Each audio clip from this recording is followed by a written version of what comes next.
Thank you for inviting me, first of all, to sneeze, to invite me here to celebrate. That's what we're here for, to celebrate 10 years of science communication. So, yeah, I've started working, I guess, properly in science communication around about 2000 with BBC, and I've kind of spent the kind of years since really trying to forge a link between popular communication and still academic research, and it's still a big learning curve for me.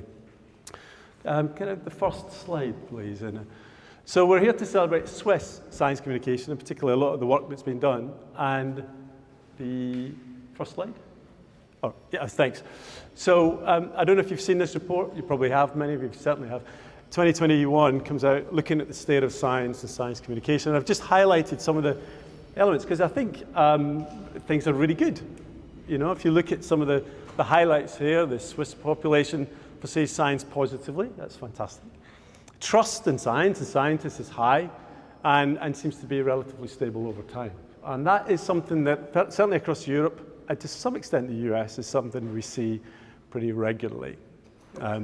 The irony there, of course, is that scientists often want to talk to politicians and journalists and feel they're the key people to get a message across. Of course, they're the least trusted of all of the ones. So there is this element of, if we can understand the communication process better, we can kind of be more direct, let's say, in our connections to the public.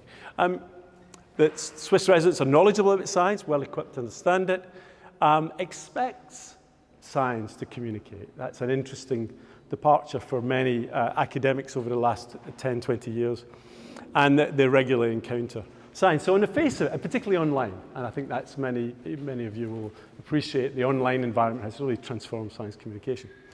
So I think that's all very, very positive, and it reflects, next slide, good to go. So what it's created really is this amazingly diverse landscape of science communication. Whatever your skill set, you can kind of find a place in science communication for you.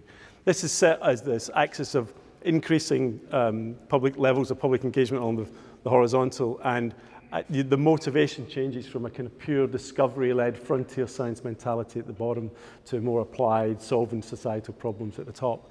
But within that territory, lots and lots of different activity happening. So that's great. We're seeing a flourishing of science communication within the academic institutions of the world, really, but particularly Europe and the US and Australia really taking the lead on this. Next slide, thanks. That really fits into the changes within the university system, the research institution, the so-called incursion of the third mission. So the first mission for the institutions have been teaching and education since the early days, and then really since the 18th century, the idea of deeper learning and research coming in, deeper inquiry. But really now, since I guess the universities in the 60s, the MIT and Caltech and those coming in, the idea of connecting with industry and being an economic and social catalyst, so the academic third mission. And there's this kind of very simple Lego one idea, the blue being the third mission, is it's a real mishmash, a potpourri of different stuff that universities and institutions are starting to do. Some of it to do with business and commercialization in the darker colors, and stuff to do with social connections, community-based things, and public outreach. And these are all things that scientists and academics are now starting to be encouraged and in some ways compelled to do within their institutions. I didn't have to do that when I started in the 80s. This is new. So there's a grafting on of more and more responsibilities where the expectation is that you're involved in at least some of that stuff.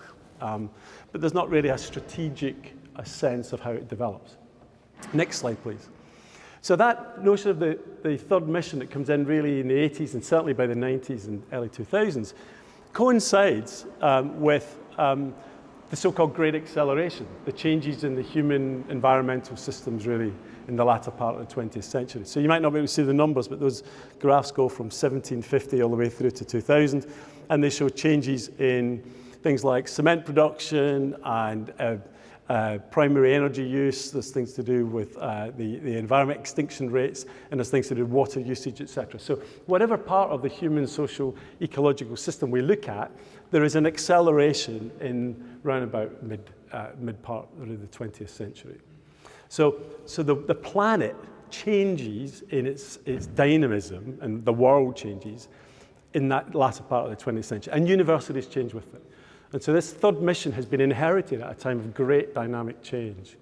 And that, I think, is important because this is a quote from a science communicator talking about this emphasis on science communication through broadcasting and many of the key attributes that we have is all about getting messages across that are simple.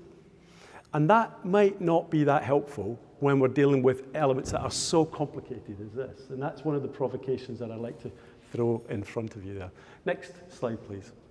This is too long a quote, and it's one of the ones, if you were doing a science communication one, this would be the quote you would say, you would never do this. But I really like it because it kind of charts a story of how science communication has come. So we have academics initially in those ivory towers working away without having to explain what they do to anyone. And then you then have what they call big C comes in, big communications within institutions. The university marketing departments and external relations come in. And they grab hold of scientists that like this communication and they push them forward. And they become basically part of the external marketing drive of institutions. And they basically take their cues from this broadcasting media world that we surround, the media place, and are training scientists in being better communicators, more media savvy, all of this stuff. I'm sure you recognize this. And the point that they make in this one is that last line, that the result of this is a kind of closing down of the communication process. It's a narrowing of it, focusing of it, rather than opening up for kind of public discourse. And that's a slightly troubling thing. Next slide, please. So I'm going to take you through that in kind of 3 slides, really. And I've kind of chosen my template to actually take from marketing paradigms. So these 3 paradigms you're going to see are ones that marketers have used in the business environment. I'm going to start with make and sell. That's down in the academic corner. So the public really aren't involved in this one, and it's driven by frontier science. This is scientists doing what they do best, curiosity-driven science. Wonder why that is. I'll do a study. And then when they do a study, they then said, right, I'll need to tell everyone about this study. They want to tell it to the public, even though the public haven't asked for it, have probably paid for it through their taxes, but they haven't asked for it. So that is all about in the business, it would be creating a product, thinking of the production line, not really thinking about the customer, and then basically selling it out the door because it's a good product anyway. So this is all about the norms of science journalism, understanding storytelling and narrative, and basically being a better communicator. And we would refer to that as the public understanding of science, the wonderfully named PUS. And I've, I shouldn't diss it. I've made a whole career out of PUS. So, for 20 years I've been wallowing in pus. But I think it's that realization that only really takes us so far. So the next slide, please.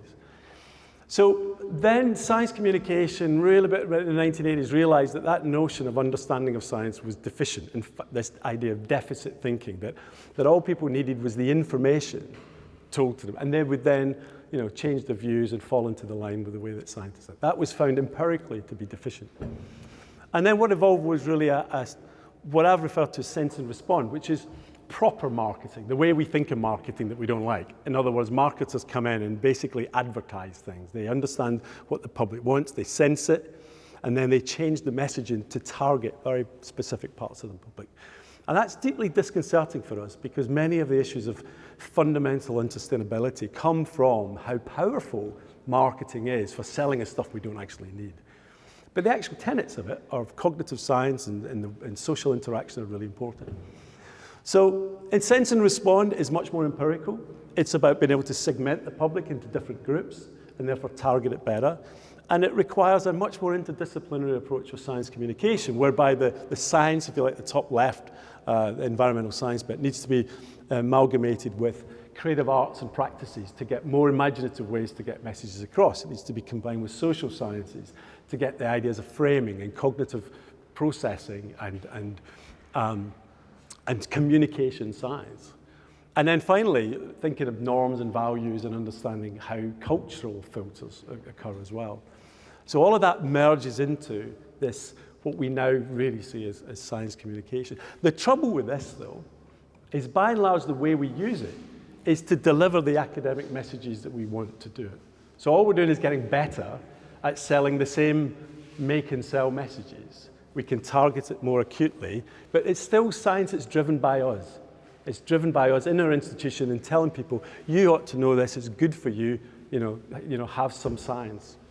So the next slide. So the interesting thing is that in the business world, the world that we normally, from the academic point of view, look at and disdain, is actually transforming itself over the last 10 years with what's called social marketing, ethical marketing. This is an example from Patagonia, one of the leaders, about social value. So that thing says, don't buy this jacket, tick on this box, and send money to this really good environmental project. And actually, of course, what they expect people to do is to tick on the box, transfer money to that environmental thing, and buy the jacket. Because they say, oh, Patagonia is a really good company. They do good stuff, So this really refers to what they call guide and co-create communications or marketing.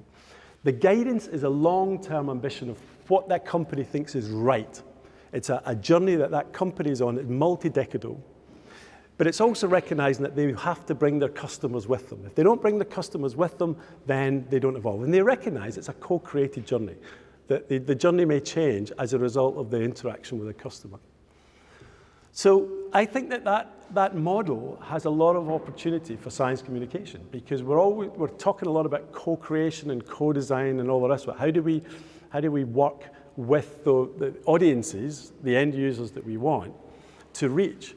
And that requires a fundamental difference in the way we do science communication, where it's led by the public.